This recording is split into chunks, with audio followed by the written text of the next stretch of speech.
Përshëndetje të nderuar miq, do të shkojmë në Prishtinë, në Kosovë, do të flasim për situatën politike dhe të sigurisë me profesorin, analistin, juristin, autorin e disa librave, zotin Blerin Burjani. Profesor, përshëndetje, faleminderit shumë.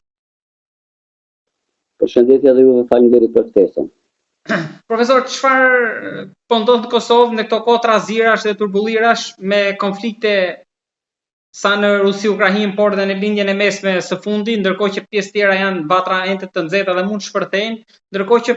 Kosovë kanë kaluar mbi 30 seanca edhe ende nuk kemi kryetarin e kuventit dhe normalisht as qeveri nuk e kemi. Kto do shkojnë 40, 50, ju shikoni një dritë në fund të tunelit, aq më tepër tani ndoshta pas atij mesazhit të Trumpit që e përmendi Kosovën, pra mund të lëviz diçka. Unë mendoj që është koha a fundit që të ketë një lëvizje përpara, do të thotë ose duhet të shkojnë në zgjedhjet e jashtëzakonshme ose do të kemi një marrëveshje konsensuale në meseve vendosës dhe mënyrën nga partitë mëdha politike në Kosovë opozitare për të pasur institucione valide apo kredibilite të lëshme për të vepruar dhe folur në emër të Kosovës. Vetëm që Bashkimi Evropian nuk ka ndonjë partner as shevat, as perëndimi, pra as organizatat, as shtetet ndërkombëtare nuk kanë ndonjë partner për momentin valid për të cilën me të cilën mund të flasin apo dialogojnë me Kosovën, apo bashkëbisedojnë apo koordinohen për shkak të mungesës së institucioneve të vendit. Pra nuk kemi për momentin institucione, përveç që presidentes së shtetit e cila ka validitetin e plotë dhe plot fuqishëm për të vepruar në emër të institucioneve të vendit. Sa i përket dritës në fund të tunelit, mendoj që presidenta tashmë ka bërë, mendoj që duhet ketë, domethënë një zgjidhje patjetër. Presidenta ka bërë një hap javën e kaluar dhe ka dërguar një draft në gjykatën kushtetuese për qendrim apo mendim rreth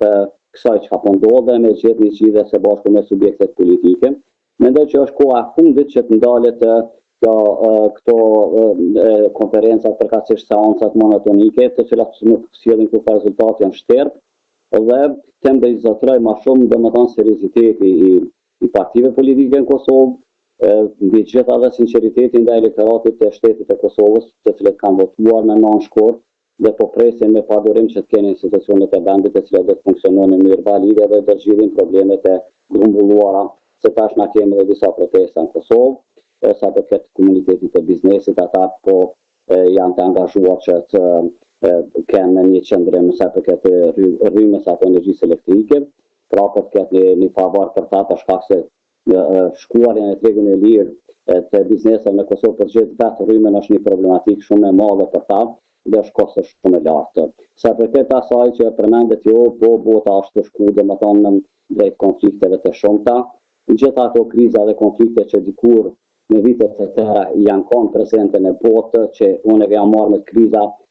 mjaft shumë, kam botuar 3 libra për krizat ndërkombëtare, tash po vinë se cila krizë të udhëheqë që shtojnë të bëjë aktive, disa bëhen aktive, disa pas një aktiviteti apo pas një situate aktive shukun, pa janë kriza ciklike që vendosin që shtetet vendosin të hyjnë apo mos të hyjnë në konflikte të cilat kryesisht janë rajonale ndërkombëtare dhe natyrisht atakojnë sigurinë botërore. Por tashti sikurse u bën domethënë një farë metodologjie këtyre krizave të shpërthejnë kohë pas kohe, një vend shpërthejnë, një vend dalën, pastaj vjen një krizë tjetër, pra bota nuk i ka punë të mirë dhe nuk është organizuar ashtu siç duhet, që ka qenë më herët më efikase. Pra kombët e bashkuara janë vetëm atë për një organizatë morale të cilat vetëm dëgjojnë çka po thonë shtetet, përkatësisht shtetet të cilat kanë qendrimet e tyre çofshin ato në konflikt ose që nuk janë në konflikt fare, pra japin qendrimet e tyre çka ma tutje mirë, por nuk ka një validitet të fuqishëm që OKB-ja të angazhohet drejt prezidentit. Tash kemi një farë copëzimi, me thonë kushtimisht, ne lindje veprojnë shebahati me Izraelin,